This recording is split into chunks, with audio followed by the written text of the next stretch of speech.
Hello everyone, কেমন আছো সবাই? আজকে আমি চলে আসলাম নতুন একটি ভিডিও নিয়ে। তো আমার কী কী গাছ লাগিয়েছি সেগুলো তোমাদের সাথে শেয়ার করব। তো প্রথমে দেখাচ্ছি, এটা হচ্ছে মিষ্টি কুমড়া গাছ। আমরা মিষ্টি কুমড়াটা অনেকই লাইক করি। আর এটা হচ্ছে করলা গাছ। মাশাআল্লাহ, দুইটা উপরের দিকে উঠছে। আর এখনো গাছের সবজিটা হয়নি। আর এখানে হচ্ছে এটা ঢেঁড়স গাছ। তো ঢেঁড়সটা হয়েছে, তো সেটার জন্য আমরা এখানে তুলতে এসেছিলাম।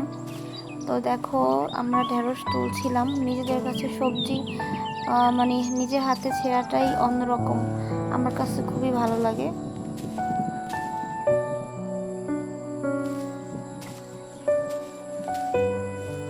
তো তো আমার ঢেঁড়স ছেঁড়া শেষ, অনেক ঢেঁড়সই হয়েছে। তো আমার ভিডিওটি এখানে শেষ করছি। ভালো থাকো সবাই।